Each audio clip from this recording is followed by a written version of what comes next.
First off, welcome everybody to tonight's 11th Ibn Rushd annual lecture. Fellows and non-fellows, guests, people who've been here before and people for whom this is their first Muslim Institute event. You're all very, very welcome indeed. Let me just explain a little bit about how we set up these annual lectures. The Ibn Rushd lectures are named after the celebrated Muslim polymath from the 12th century, Andalusia, Abdul Walid Muhammad ibn Ahmad ibn Rushd, known in the West as Averroes. And Ibn Rushd was a master of philosophy, theology, law and jurisprudence, astronomy, geography, mathematics, medicine, physics and psychology. Truly, if you like, a Renaissance man before the Renaissance.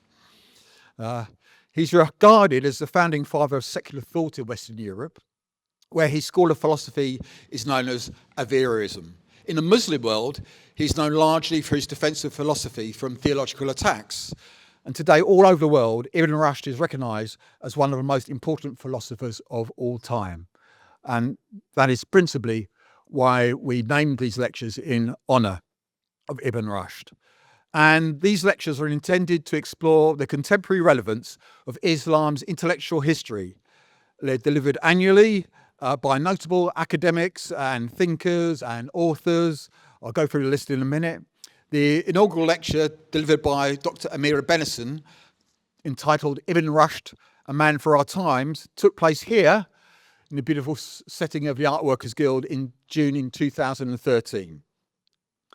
And previous lectures have been on Ibn Rushd, on aspects of philosophy, on the Birmingham Quran, on the crisis of the environment we all face, the sociology of multiculturalism, much contested, the Muslim world in a new age of catastrophe, the history of Muslim women in Britain, and the life and contribution of Muhammad Asad. And speakers have included Lord Bhikkhu Parekh, Asad Rahman, then of Greenpeace, now of Amnesty International, Professor Oliver Lehman, Professor Ibrahim Musa, Dr. Alba Fideli, Mohammed Hanif, the novelist, Professor Alex Klinikos, Professor Sariya Jurialaville, contractor, and last year, Dr. Joseph Linhoff, who spoke on Muhammad Asad. Now, let me introduce this year's speaker. Rana Dasgupta is a British novelist and essayist. Born in Canterbury in 1971, he studied at Balliol College, Oxford, and the University of Wisconsin-Madison. In 2001, he moved to Delhi to write Tokyo Cancelled, a collection of contemporary folk tales that appeared in 2005. Rana's 2009 novel, Solo, won the Commonwealth Writers' Prize. And in 2014, his highly acclaimed book, Capital, The Eruption of Delhi, was published. And this is an exploration of the turbulent transformation of that city following India's 1990s economic boom and the, if you like, disruption that followed. It weaves historical context with interviews ranging from billionaire tycoons to slum dwellers, highlighting massive inequality, real estate speculation, and a social trauma lingering from the partition. Capital won the Razard Kapuscinski Award and the Prix Emile Guillemette. Dasgupta's essays and articles have appeared in Harper's, Granta, New Statesman, Prospect, the Paris Review, The Guardian, and the New York Times. And I came across Rana actually with an interview you gave to Novara Media, which really got me thinking, which is one of the reasons why we invited you tonight. So in 2018, Rana published the manifesto, The Demise of the Nation State, in The Guardian, arguing for a new conception of human political organisation. And expanding on this theme, his latest book, After Nations, published in 2004, describes 4 crises of the contemporary nation state. And Rana presents a path to a fairer or more peaceful global future. And I think I'm correct to say that ever since it was published, you've been doing the rounds of television studios and podcasts all around the world. And I guess it hasn't stopped either. And Rana now resides in France, from where he has travelled to be with us tonight. Rana Dasgupta. Over to you.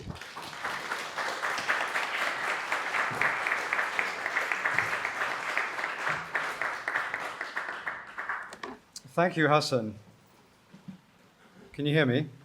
Okay. Thank you very much. I was very moved to receive this invitation.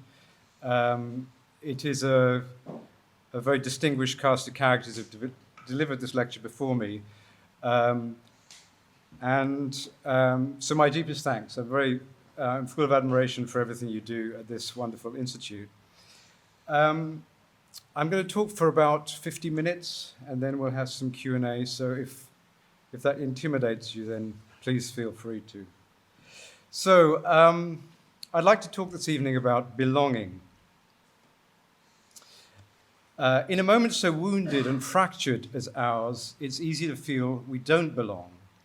Many of us are exhausted by the emptiness of political life, the incompetence and corruption, the apparent indifference to war and suffering, the cynical manipulation of fear and hatred. It's becoming more difficult to feel at home in our various nations, even the richest and most democratic. Surveys tell us that in Britain, young people are only half as likely to be proud of their country as 20 years ago. Across the West, young people are the gloomiest about their national governments and the least convinced by democracy as a political system.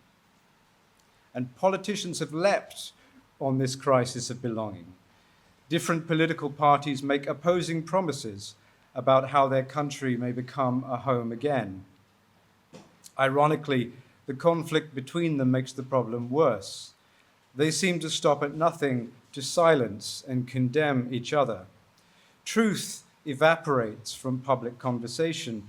There seems to be nothing but conflict, and ordinary people are left feeling even more orphaned. It is difficult to belong to a war zone. Even young children know where there is kindness and gentleness, love and respect, a reverence for truth and justice, only there can I belong. So my question tonight is, how can we rebuild? How can we reverse the sense of decline, of lights going out, of stars fading? How can we recover our faith in progress, the old feeling that despite all our differences and disagreements, we are part of a universal project, a thrilling and meaningful project which leads our planet towards discovery and improvement? What would it take to make that change? Now, usually when we think about change, our minds take a political route. Perhaps there should be a law against this or more funding for that. We think of policies and regulations. We ask what our institutions can do to turn things around for us. But that's not the direction I want to go in this evening. Because I don't think we can ask institutions to do what they cannot do. Institutions are the system. They cannot correct the system. The world is not being torn up by eccentrics and radicals. It is being torn up by elected governments and legal corporations, by legitimate laws and policies. Our problem is not that the system is failing. In some senses, the system is more robust than ever. Our problem is that it is producing terrifying and inhuman outcomes. So I don't think we can solve our problems by expanding our present institutions. Take Israel-Palestine, which lies at the center of so many divisions and which is in the background of all my remarks tonight. There is an institutional fix to the present situation, which is a Palestinian state. I don't see how anyone could sincerely argue against that resolution. Our world is controlled by nation states, and stateless people are eternally vulnerable. There can be no justification for Palestinians to continue as colonial subjects of Israel. They need their own state. But do any of us really believe that the problems would end there? Israel is trying to create failed states on every side. It would be no different with an independent Palestine. Having seen the violence extended to the Palestinian people, can we not imagine how Israel would treat a Palestinian state? Meanwhile, do we imagine that the Palestinian state would itself be a harmonious paradise? Decades of conflict have seen many larger and more established states in that region hijacked by aggressive and merciless governments. What makes us think Palestine would escape the same fate? I could multiply the examples, but I think the point is clear. Ultimately, our biggest problems are greater than any institutional fix. If we want to solve them, we need to go deeper than conventional political debate. Not, should there be a Palestinian state or not, but what is a state? What ideals does it serve? And how should it coexist with other states? Hassan and I have had a number of conversations about my recent book, After Nations. In that book, I argue that our political system rests on deeper foundations whose nature is theological. The implication is that if we want to make any really significant changes to our political system, we need to start with theology. That's why I'm so deeply happy to be speaking tonight in a place already committed to the progressive power of theology. I think most of us have forgotten that all big questions are ultimately religious questions. We're at a moment in world history when we need theology as much as, or perhaps even more than, economics and political science. So my talk tonight is not about institutions, it is about religion. Belonging is ultimately a religious concern. How we belong to the universe immediately raises religious questions. Who are we and what is the universe? To address those questions, I want to return to Ibn Rushd, the philosopher and polymath whose name is given to this series of lectures. It may seem far-fetched to think we can use the ideas of a 12th century thinker to solve 21st century problems. But I'll argue that the only way we can solve our problems is to resume some of the debates that were carelessly abandoned centuries ago. To offer an immediate spoiler, Ibn Rushd looked at the universe and saw not division, but oneness. He himself lived in a time of great conflict, but he chose to see everything complementing and converging. Ultimately, he had as much influence on Jewish and Christian thinkers as on Muslims. This was because he saw those other traditions as extensions of his own. His careful, urgent thinking has much to teach our hurting, divided world. So who was Ibn Rushd, known in the Western tradition as Averroes? As Hassan mentioned, he was a Muslim philosopher, physician, and jurist born in Cordoba in the year 1126 of the Christian calendar to a distinguished family of judges. At that time, Cordoba was the second city of the Almohad Caliphate.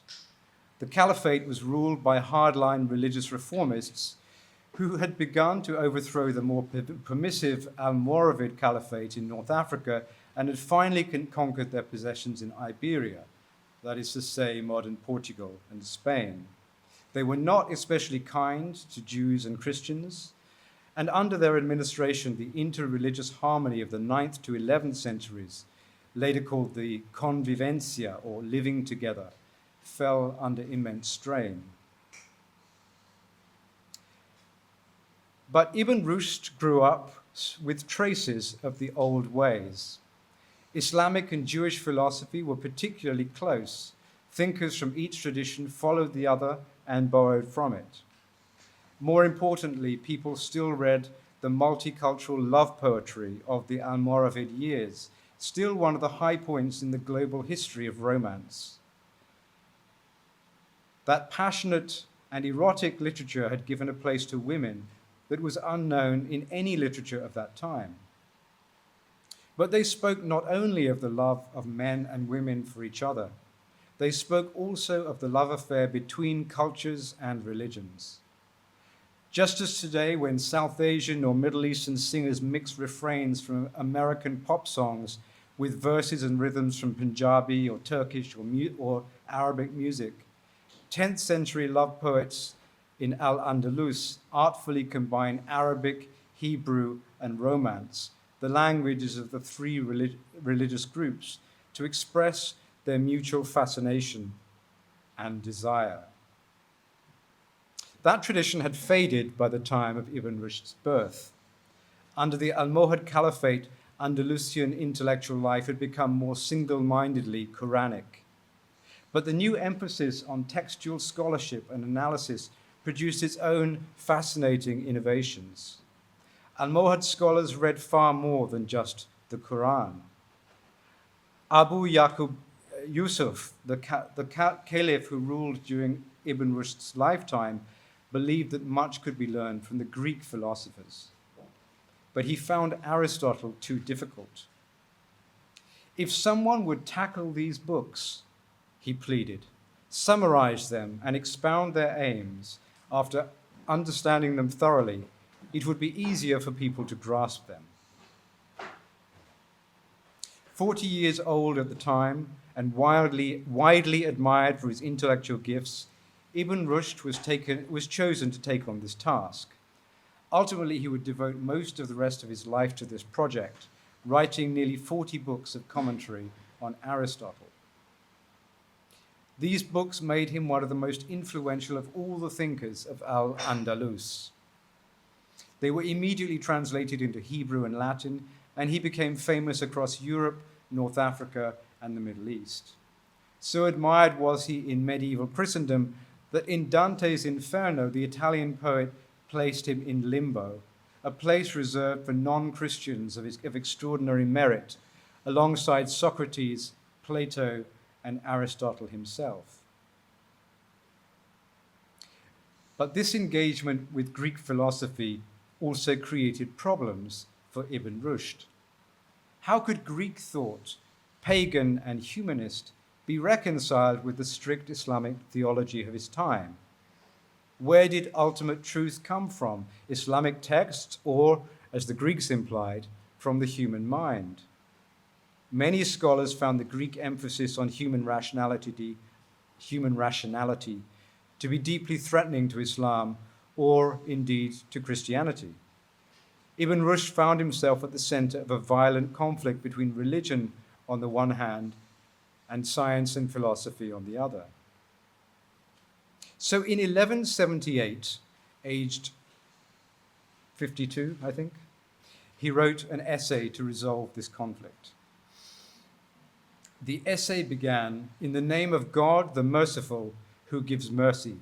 Praise be to God, Lord of the worlds. God's peace and blessing be on our Lord Muhammad and on all his companions and members of his family." Ibn Rushd was a devout Muslim, and his long immersion in Greek philosophy had only expanded his sense of Islamic truth. He had absolutely no desire to undermine his own faith. His desire was to create a religious attitude that was more open to science and philosophy, and even more sensitive, ultimately, to the grandeur of God's creation. The essay was called "The Decisive Doctrine." How did it resolve the conflict between religious scholars and philosophers? By explaining that there was no conflict at all. And I'm going to give you a summary of what the Decisive Doctrine said, and then explain why I find it so fantastically relevant to our own age.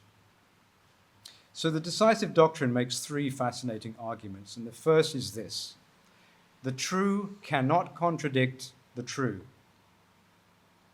The true cannot contradict the true. Like a lot of Islamic or indeed Hindu or Buddhist philosophy, that is a much bigger thought than the simple formulation suggests. For Ibn Rushd, truth was not just a snippet of accurate information. It was not just an honest testimony, a good media report, a collection of reliable data.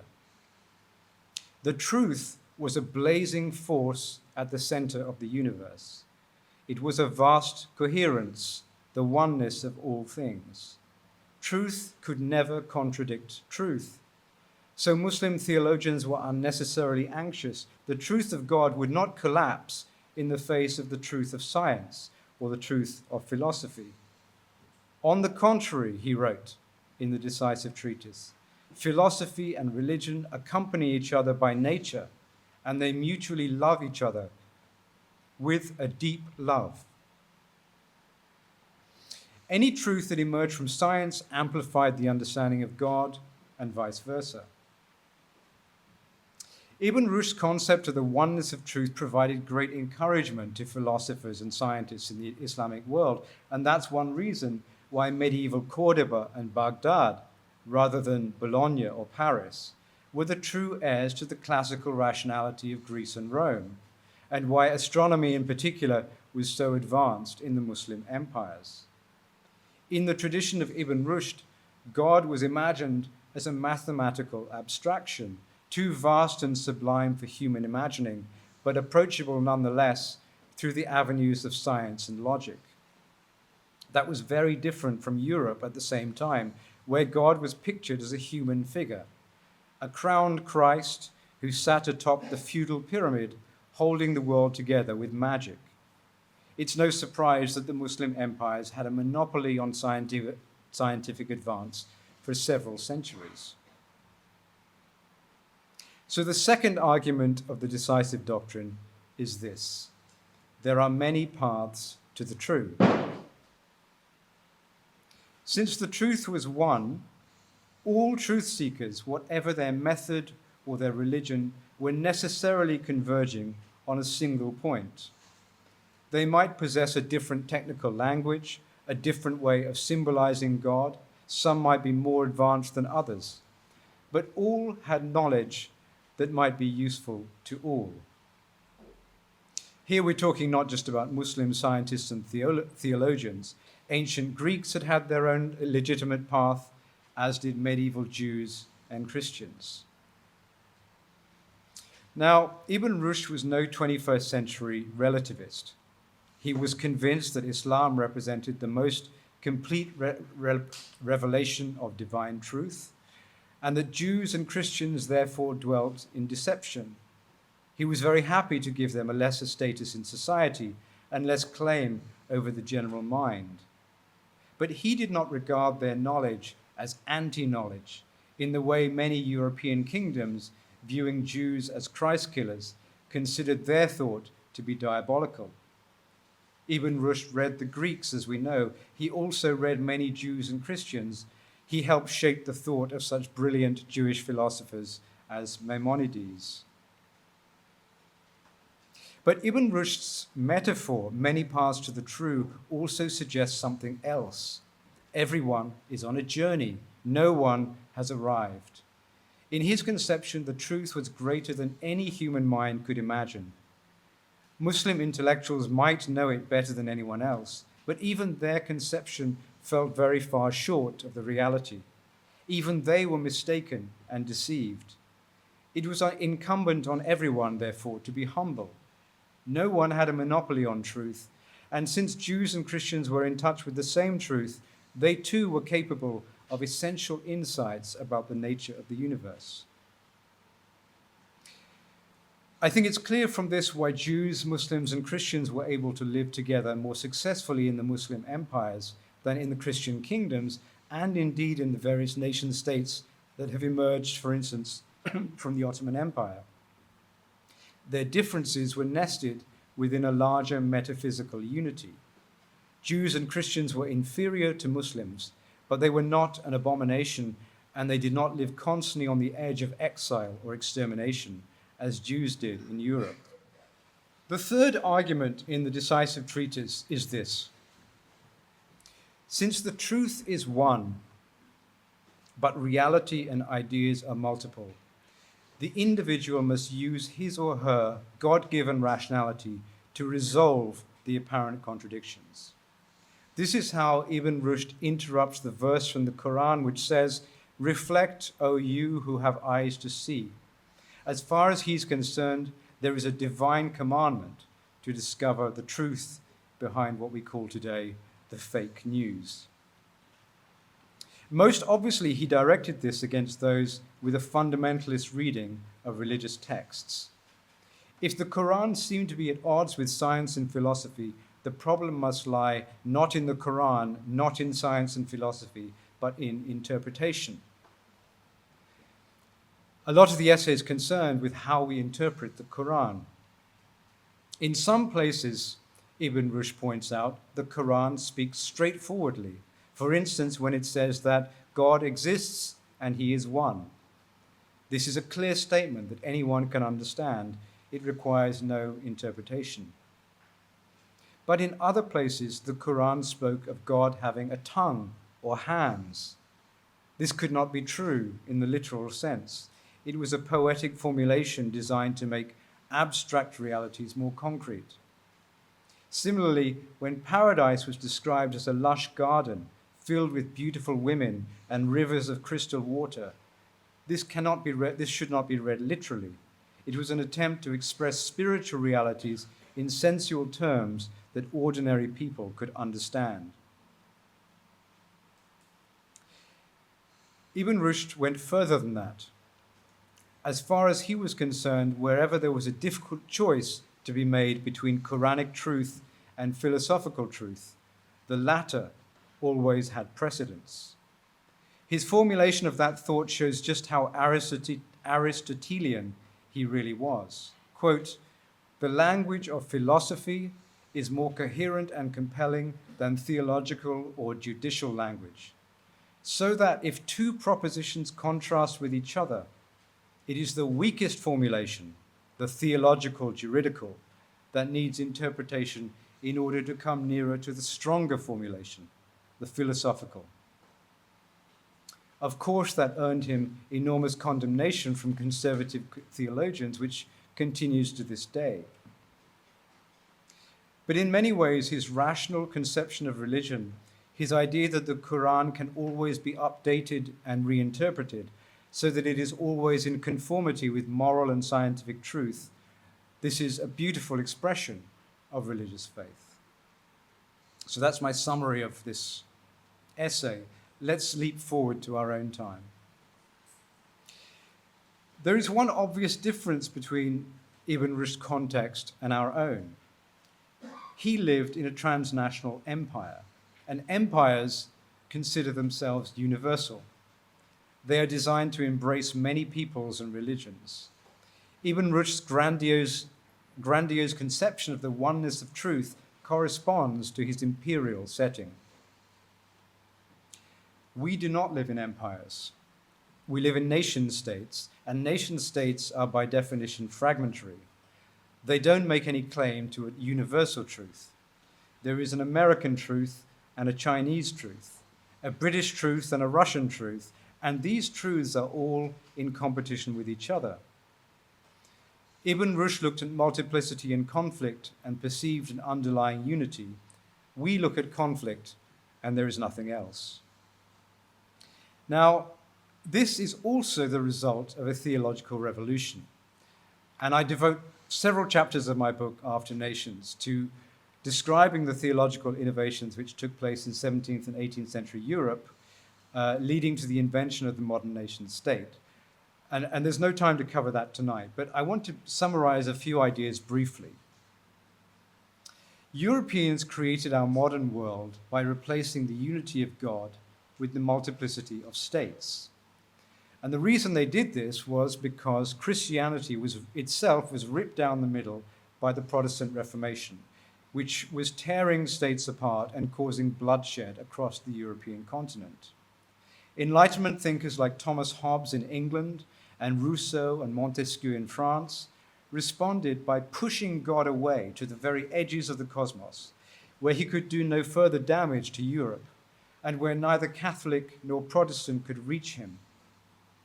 In his place, each country would erect what Hobbes called a mortal god, which was the modern state itself. The modern state, in other words, is a theological invention, and a Christian one at that, because all the attributes of the old God were transferred automatically to the new. The modern state, like the Christian God, was all-powerful. It was all-knowing and all-good. And if today we live in a world of division, it is because of this history.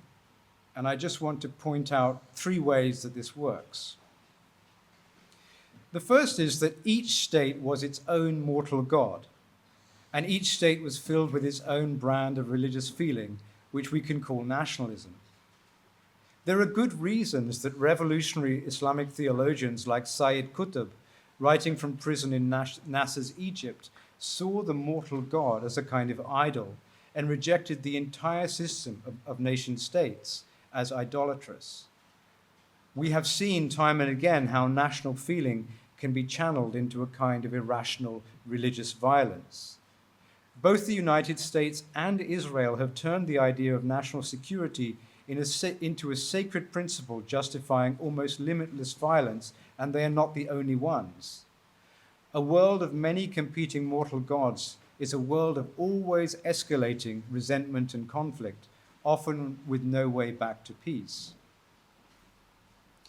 Second, while the Western states pretended to be universal, their underlying theology, which we can call liberalism, was actually a modified form of Christianity. And often they were far more divisive than universal. The 18th century Enlightenment was quite successful at quelling violence between Catholics and Protestants, but it did not always quell the eternal hatred European states had for Jews. And in the 20th century, they obviously perpetrated the greatest extermination and expulsion of a religious group in history. Nor did it resolve Europe's ancient rivalry with the Muslim powers on its borders, especially as European countries extended their rule over most of Africa, the Middle East, and Asia. It's no coincidence that I think it's worth adding into my script here that the British legal theory organizing the concentric circles of empire was based on the idea of civilized states, barbarian states, and savage states. These were formal legal categories. There were different kinds of political treatment and contractual relationship possible between civilized states and each other, and of course barbarian and savage states. And the Muslim tribes of places like present-day Saudi Arabia were the savage peoples who received the most brutal treatment from Britain and France in this period. So it's a sort of depressing continuity of 19th, 20th, and 21st century history that aerial bombardment is constantly used. The first real development of aerial bombardment on civilian populations was in Syria and Iraq by the British and French in about 1919 and 1920. And it seems that the sort of instincts of the West have been constantly to use this form of treatment to Muslim countries rather than others. Today, as Western countries go through a spiritual crisis, meanwhile, they remember their suspicions of Jews and Muslims, whose language, ideas, and rituals still fill many Westerners with the terror of the fanatic. Muslim and Jewish citizens are forced once again to feel profound uncertainty about their status and security. And as Hassan said, I live in France, where this is extremely tangible right now, both on the part of Jews and Muslims. Thirdly, modern multiplicity was not only that of nations. 18th century European philosophers invented not only the modern state, but also the modern individual.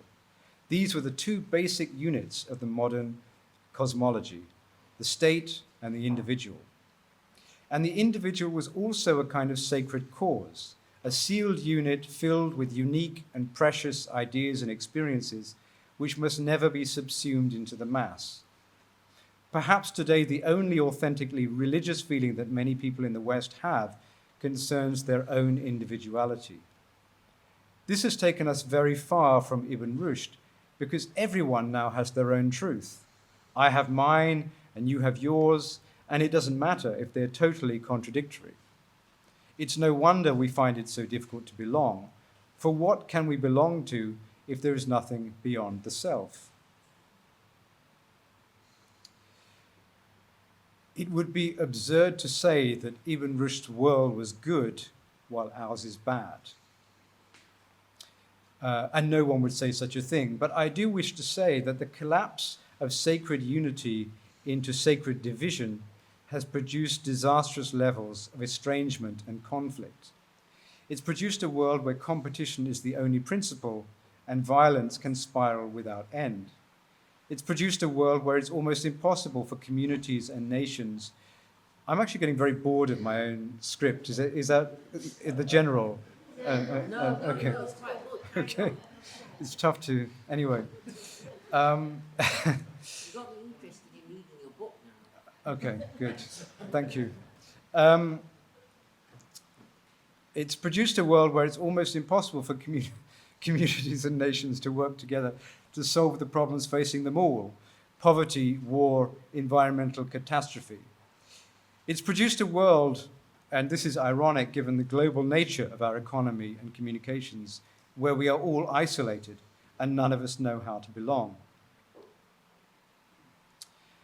As I've already said, I think we need a profound theological redesign. We need to turn many of our categories on their heads. We need to rediscover that metaphysical unity that would match the scale of our global era. And I think Ibn Rushd can help a lot. I'd like to end with just a couple of comments for our own time. First, I find it very interesting that the papacy, a 2,000-year-old institution, is starting to play such a powerful role in the contemporary world. We're in a moment where there seem to be no moral constraints on commerce and politics. And institutions like the papacy, which store centuries of moral wisdom, are stepping in to play an essential role. But there are many paths to the truth, and we need much more collaboration between religions over these issues. Second, the oneness of truth supplied for centuries at a time the metaphysical architecture of the Middle East, and it was a much more successful architecture than what we have today. As I said, there can be no legitimate argument against the creation of a Palestinian state, but we need to go much further than that. We need to create a continental culture in the Middle East, perhaps akin to what Europe has created, where communities and religions and governments are forced to remember they are only parts of a whole. None is a sacred cause, none is self-sufficient. Each requires all the rest to survive and flourish. Jews and Muslims complement each other, as do Persians and Arabs and all the rest. Thirdly, as Ibn Rushd instructs us, we need to work hard to harmonize what we know from science, from religion, and from our own moral instincts.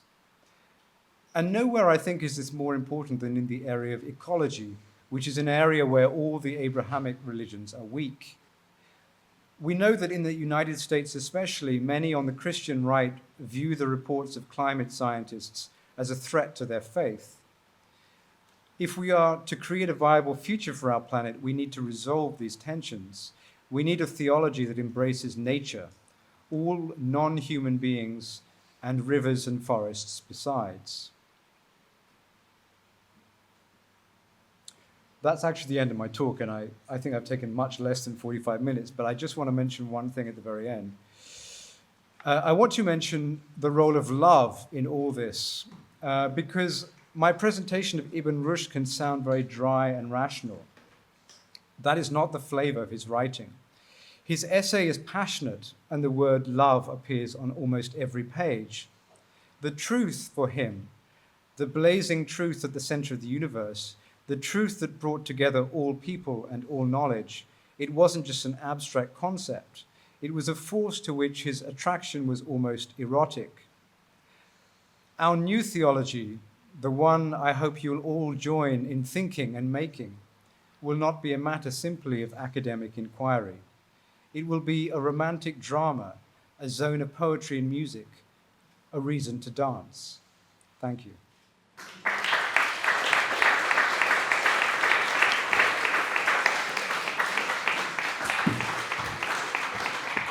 Thank you. There's lots to unpack there, and allow everybody to have at it, as it were. But one thing it seems to me is that there seems to be like a poverty of imagination or intent in the modern world, which maybe we had in the past, even if it was idealistic or utopian or whatever it might be. But there seems to be no kind of driving vision. Now, I don't know whether this is to do with the individuality or it's the nation state that kind of strips of us of a kind of content, whatever it is. But in a sense, it seems to me, I don't know if you want to answer this, is that the other side, if you like, the Elon Musks and the Peter Thiels and the kind of ideologues of Silicon Valley, they do seem to have a kind of vision and an intent. But it seems to me the problem with it is it's literally nightmarish and hellish in what they're trying to do. Because on the one hand, although I guess they do rely on the nation state, at the same time, they're intent on destroying it at the same time. So I don't know if you want to have a think like that. Yes, Peter Thiel. I think it's very interesting that, is this working? Peter Thiel and people like Alex Karp, the CEO of Palantir, they are getting very much into theology. They are actually coming out and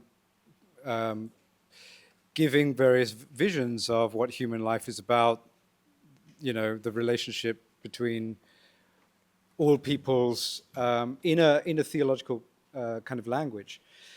And I think that is to some extent a confirmation of how I began, in the sense that they are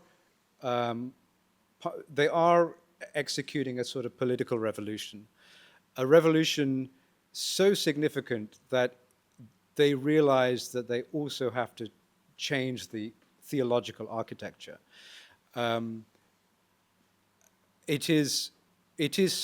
It does require us to counter with our own sort of ideas.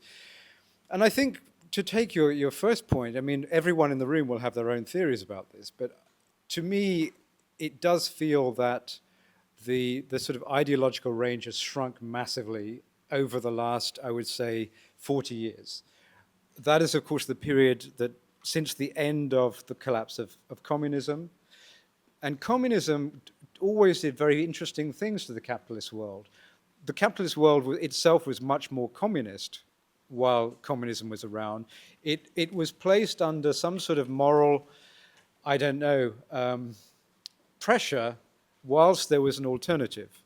And lots of people have spoken about the way that the collapse of communism was one of the things that produced a sort of totalizing version of capitalism that we've had since.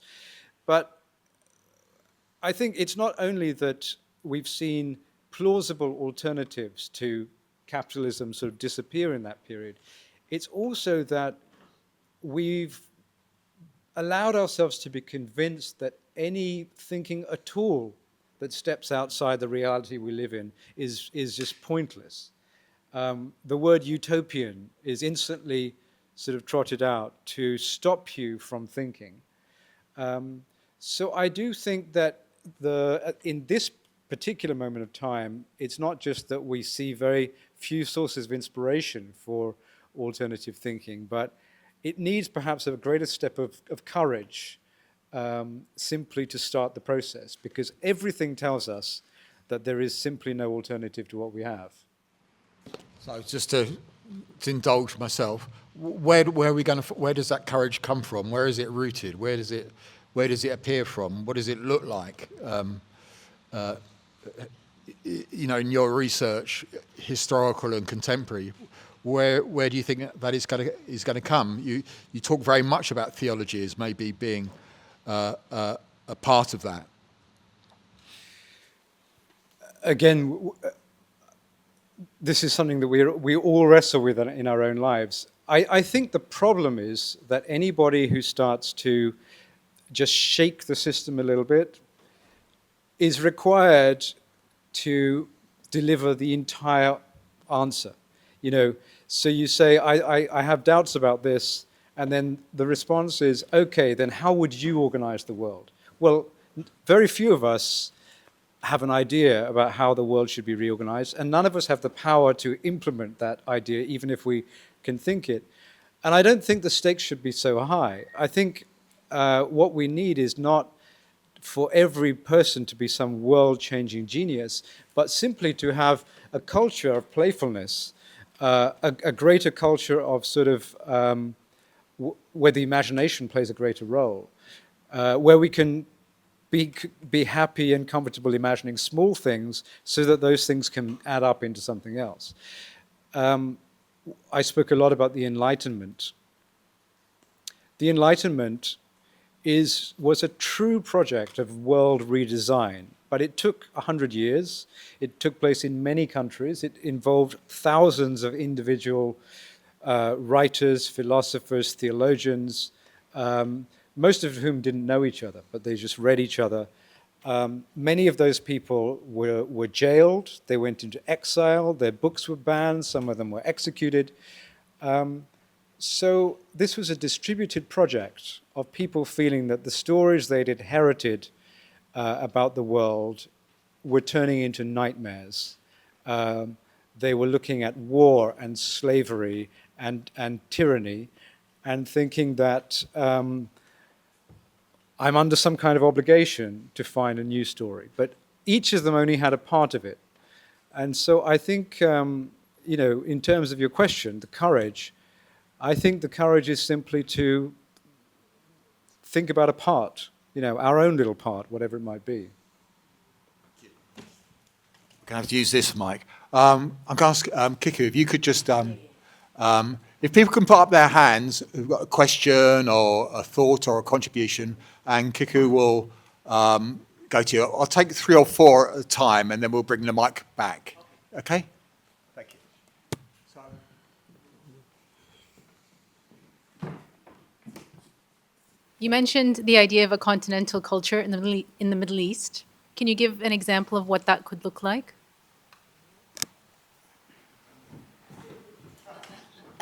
Thank you so much for your lecture. Absolutely fascinating. So I think it's really interesting that you set out how the paradox of the emergence of the reification of the state and the self at a time when the secular philosophy was pushing God to the margins of the public sphere.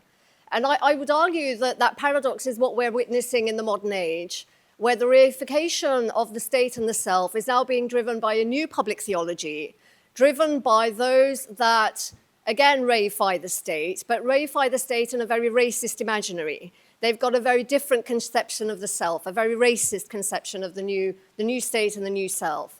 And if we think of Weber's definition of the state, the entity that has the monopoly on the legitimate use of violence, we've always assumed that that violence was physical, but structural violence is also theoretical.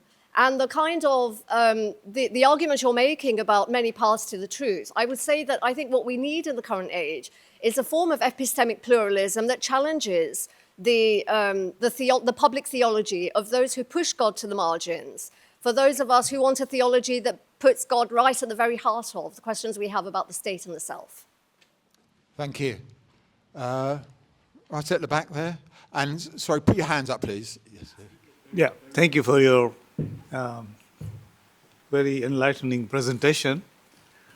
I was thinking that if you look at the times in Andalusia and around that time, you see two different phenomena, as you mentioned. One is a more syncretic application of theology by Muslims and others, so they could live together.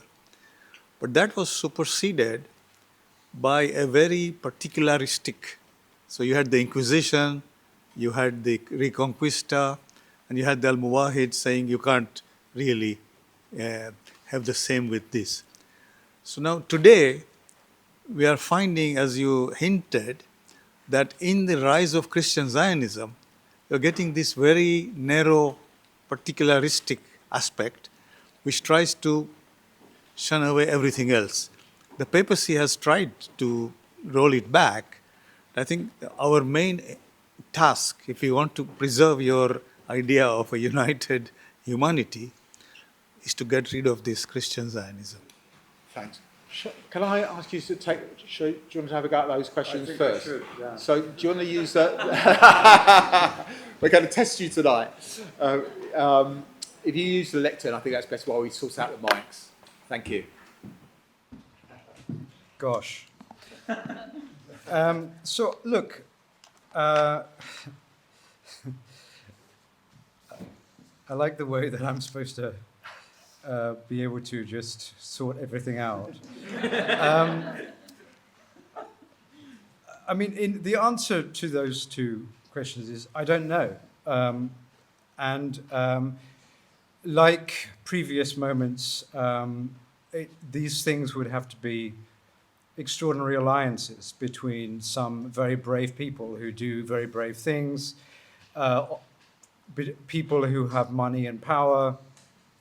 There would have to be a combination of, to answer that question about of ideas and institutions working together in ways that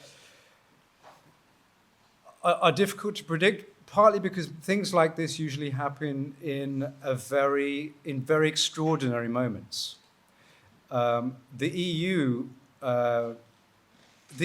is, the only really significant experiment that has happened to supersede the nation state.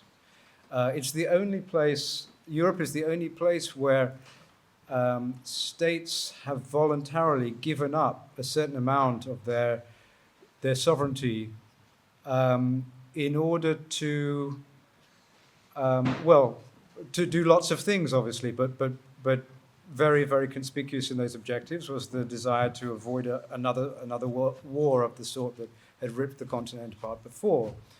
And the EU was designed by a bunch of people who are mostly bankers and people concerned with markets, who could see that how essentially the destroyed trading system after 1945 could be turned into an opportunity where they could pool resources of things like steel and coal and start to essentially a lot of these kinds of essential economic agendas could be leveraged to produce political goods as well.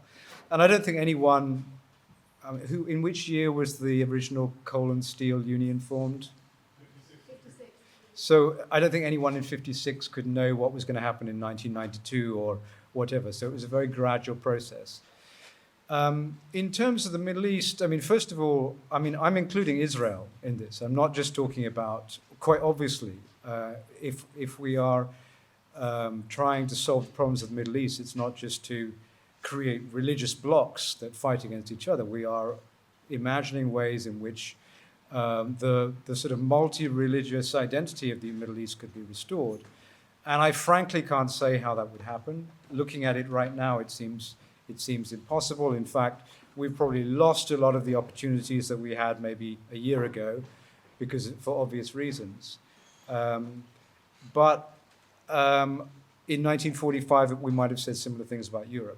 So I admit that here we're on very, to use that word, utopian ground. But as I say, I don't really see that going with the current institutional logic, we get anywhere very different from where we are. And we do know that between sort of the 13th century and the 19th century, this area of the world was not nearly so disastrous as it is today. This sort of destruction has happened in 70 years or so. That's quite a short period of time compared to what we remember before. Your formulation was so complete and intimidating that I don't know how to respond. I mean, I thought someone was going to say what you said at the end, and I think that's a very crucial point. So to kind of expand what I was saying in the talk, basically, yes, this reorganization of the position of state and God was designed to benefit essentially Christians, Protestants and Catholics. And both Protestants and Catholics already shared most things.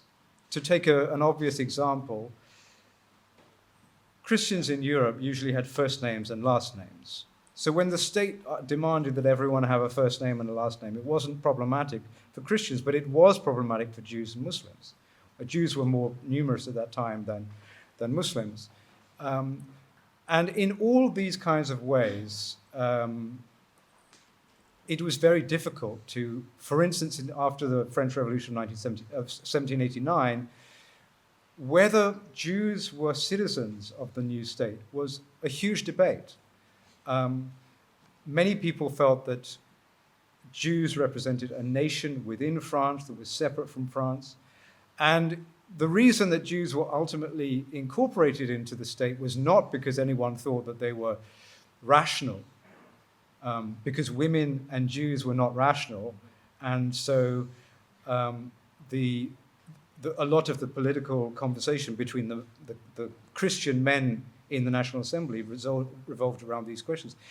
However, the idea that Jews would be left outside the state was, of course, impossible for the universality of the state. The state could not allow there to be an outside. And so Jews were brought in for that reason, but Jews had to swear an oath of loyalty, which Christians didn't. So Jews were marked out from the beginning as outsiders to the state. And one of the things that Jews wanted to do when they swore any solemn oath was to cover their heads. The government officials who went to administer these oaths found it offensive that Jews would cover their heads in these situations and forced them to uncover them, and many Jews therefore felt they hadn't really sworn an oath at all, and it was all a big mess. So the kind of incorporation of Jews into the Republic was very complex, and still I think the constant debates, I return to France, the constant debates about whether the French football team is really French, all this sort of thing, echoes this long tradition of who is really a citizen. And the citizenship clearly breaks down along religious lines in France, I think more than in England. England is more racially organized, France is more religiously organized. And Islam and Judaism trigger more fears in France than racial distinctions. And I think that basically I agree with your final statement that we need to, in some ways, finish the job that was begun in the 18th century by creating a truly universal state in which the sort of Christian Godhead is not lurking there at the middle, preventing other religions from truly expressing themselves, where we have truly several paths to the truth, in which there is some much deeper kind of equality, not just welcome guests in a Christian territory, but a true kind of universality. And to get to that is, again, I think it's not simply a legal debate about, because multiculturalism is hugely legislated.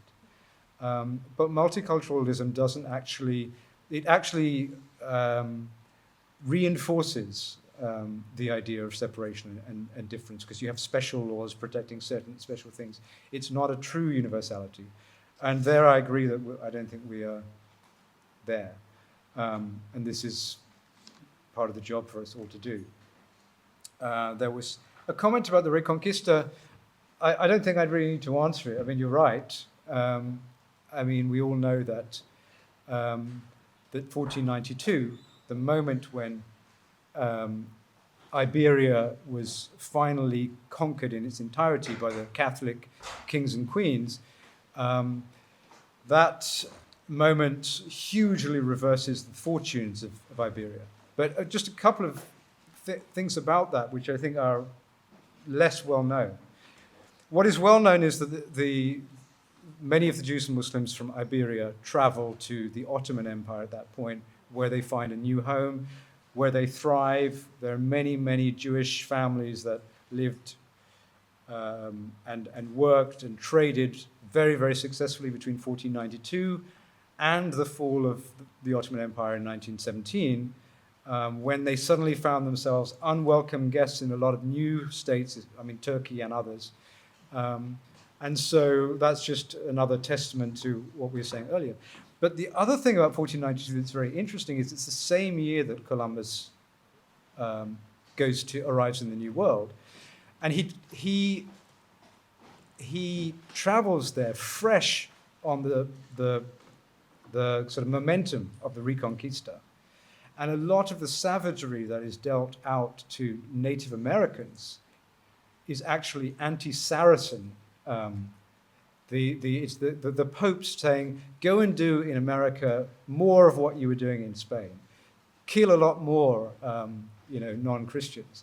So there's a sort of continuity between that sort of 1492 impulse and everything that happened in the New World, which is so much part of where we are today. Anyway, I'll shut up there. Any more questions?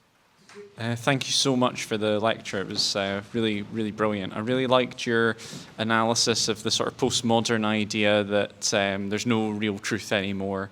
And it's the first time I've heard this idea about there being like truth is almost sacred, and also like being able to find the truth by what doesn't contradict itself. So my question is about whether people are really going to be up for that idea in the modern society. I think it's something that could really counterbalance that postmodern idea. But what my worry is that the reason Trump's so popular is that it's really that people really like not being bound by the truth because they don't have to accept any limits. So how do you willingly get people to accept limits in the sense in the pursuit of something greater, even if that means that they're going to have to self-sacrifice for the good of everybody? Thank you. Firstly, why, and I'm merely asking, but why do you include Israel in your definition of the Middle East? Personally, from a decolonial perspective, I'd rather use Southwest Asia and North Africa. I must say I was quite transfixed by your lecture because I think you were engaging in a process of integration across multiple domains, from our observations of geopolitical realities to metaphysical truths. And I think one thing that I wanted to prod you on a little further was that you mentioned how everybody has a theology, including people of whom we might not agree with or see eye to eye with, including techno-utopian theologies that are increasingly dominant today, just to take a very raw and crude example. And my question was around, can we equate the intellectual product of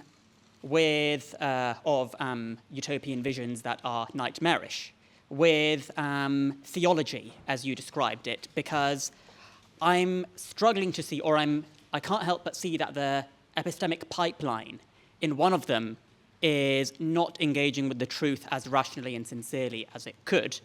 And with theology, if we were to come up with universal truths, the levels and the interaction, the modes of engagement would be different. And so would you say that there are perhaps stains in the epistemic pipeline from inspiration to ideology in those techno-utopian ideologies, just for an example, or Nazism as another example, versus theologies that are actually liberatory? Thank you so much for your all-embracing, brilliant presentation of summary and analysis of the world which is in turmoil and in conflict and division. Your suggestion that religion should collaborate with each other, yes, but at the moment, religion is one thing which is causing all the conflict, division, right across all faiths. And of course, your summary, which is, I feel, is really is brilliant. Maybe it should be adopted by United Nations, which is an ineffective institution at the moment, and EU, and all other countries. Maybe it should be enforced on them to follow what you have just presented to us here. Thank you for that. So, who asked the first question? Yeah. So, you use the phrase, how do you get people to whatever? So, this is exactly what you can never get people to do anything, in the sense that you can't legislate them to believe things or whatever. I don't think any great sort of intellectual revolution or renaissance takes place through some kind of obligation. It takes place through desire. If you think of nation states themselves, because they are one intellectual sort of amazing intellectual innovation, they are full of music and painting and novels. We wouldn't have nation states without all the novels that have been written about them, all the paintings, the national anthems or whatever. They are art projects as well as theological projects and everything else. So if there are great ideas, people attracted to them because they get something out of them and because they desire them and they see some liberation in them, not, I think, because someone has forced them to think. So the question of truth, well, obviously, I mean, one thing that really impressed me reading Ibn Rushd over the last few days is that he uses a language that doesn't necessarily depend on you agreeing with a lot of his religious convictions. So lots of people, for instance, might not be able to accept the idea of a transcendental being with attributes like love and compassion. But his idea of truth is very, very close to our scientific ideas, for instance, our ideas of mathematics. The idea that, you know, any circle anywhere in space or time has a circumference that is radius multiplied by pi. That's the kind of God that the kind of truth that he sets up in the middle of the universe. So that's a truth that we can all accept. And to some extent, I feel that the Trumpian world you're talking about leaves a lot of us very wounded. I mean, I don't think everyone thinks how great it is that I don't need to sort of anymore verify anything I say or whatever. I think many of us would really like to clear away the haze and get back to things that were actually true. And it's present in our interpersonal life, it's present in our political life, everywhere.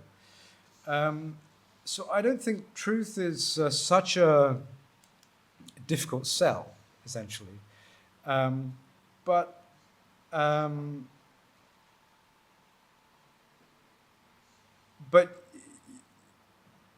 as I say, to produce anything new, you have to produce the kind of attraction that it requires, and that's not just an idea on a piece of paper. It's movement. It's a way of being and living. Thank you for correcting so many of the mistakes in my presentation. So first of all, the Middle East, I don't use that phrase in this book. I say West Asia or just Asia. So many of these kinds of terminologies are absurd if you look at a map. We know that they come out of certain colonial histories, And even Europe and Asia are clearly one continent. So where does Europe end? That's also an ideological point. So I use Middle East because it's common, but not I don't need to. I'm not going to defend it in more deeply than that. I was speaking off the cuff about bombings, but you're right, and that is actually it's a very, very traumatic part of colonial history. And I think, I'm not sure which year was the Algerian bombing you're talking about, and Libya. The 1919. The Italians bomb Libya. And what's really interesting about all this is that the civilized countries did not use a lot of aerial bombardment against each other during the First World War. So we know that, by the time the First World War happens, they have quite considerable aerial capabilities. But, the idea of dropping bombs on Germans, I mean, they're like us. But aerial bombardment as a way of pacifying savage tribes, which is the way that Eldridge Colby talks about it in his sort of theories for the US Air Force, that's used again and again. And one of the things I write in the book, A History of Iraq. Iraq is one of the first places, I think, in 1920, where the British by this time have run out of money. They don't have the money to colonize Iraq. They're given Iraq as a mandate by the League of Nations. And rather than trying to actually build a state and run it and everything, they just drop bombs on people who misbehave. And in fact, when the British pull out of Iraq, because they genuinely cannot run it, I think in 1934 or something like that, they continue to lend their air force to the new government of Iraq, because the Iraqi government, the government of independent Iraq, continues the same strategy against their own population.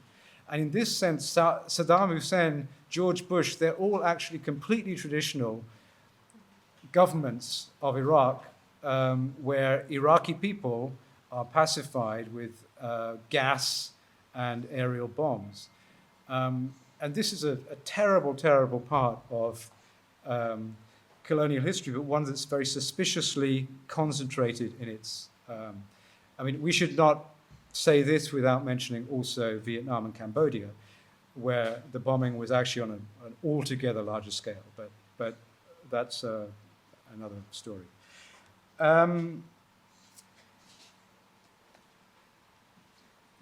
Who is it that you were asking the question? Yeah. Is it theology? So I think there can be bad and good theology, but even if you think of Christ, somebody comes to him and says, should we pay this tax to Caesar? Do we need to pay taxes? This is a religious question. So Christ says, whose head is on the coin? It's Caesar's head. So you give to Caesar what is due to Caesar, and you give to God what is. So Christ is making a sort of separation between economic and political affairs, and in that sense, setting up a very, very important theological principle that modern states will borrow from. Ultimately, that becomes almost sort of like the private domain, where religion becomes a private affair, and your relationship to the state is a... So I think that a lot of things that don't appear theological, because they deal with things like economy or taxes or whatever, they are actually part of a cosmology. And so what people like Trump, or I forget who you were actually referring to, Peter Thiel, what a lot of these people are doing, they're not brilliant guys as far as theology is concerned. They're not St. Augustine or whoever it might be. But they are eating away at a sort of theological map that held together concepts like democracy, the Society of Nations, all those kinds of things. So, for instance, equality. Equality has been a pretty important principle of the modern state, a central concept to liberalism. Equality was obligatory. You couldn't even opt out of equality. that too, in my reading, comes from a Christian concept. The idea of the kingdom of heaven is institutionalized in the modern state, and a lot of these things. So people like Peter Thiel are actually they actually have a theology of superior men, that if the world is run by everybody, it's going to collapse. It needs to be run by exceptional men, people of great wealth, people of great power, people of great intellect, who can lead everybody else. So that is actually attacking the very foundations of some of our theological principles, even when it sounds like politics. I don't know if I'm answering your question, because your question was very good, and I don't. Partially, yes and no. But I think that's Now tell me how I've failed. Which bits did I not? Okay, fine. Okay, so and what was the last thing? What was the last question? Who asked that? When you should be running international. Oh yes. Oh yes. I know what I wanted to say about that. So you're right. Religions have become weaponized to a very great extent. I mean, it's terrifying today, and this is some of why I think that religions need to be sort of talking together and working together. The idea that religions exist to sort of as almost the sort of military arm of a community, that they should be used to justify violence. That is not what most of these religions were set up to do. But look at this incredible religious justifications for the violence of the Israeli state. Look at the amount of Christianity that is invoked to justify American violence, and it's in some ways. I mean, I wrote about all this theology stuff about 6 or 7 years ago. This was the first chapter of my book. In some ways, the world has sort of brought it to the fore in the sense that people like Donald Trump, who don't really know anything about history, are saying, you know, we in Iran are finishing a 2,000-year-old battle. In other words, this is not just objective interests of nuclear missiles, oil, whatever it might be. It is a cultural and religious war that's been going on for all this time. So we are in this sort of very theological moment, whether we like it or not, but it's not playing out well. And the kind of world that I see when I read Ibn Rushd, and also Maimonides and so many of these other medieval Andalusian philosophers from different religions, what an extraordinary sense they have of peace as a sort of fundamental principle. Thank you all, and I hope we can continue this outside. This is very enjoyable. Thank you very much.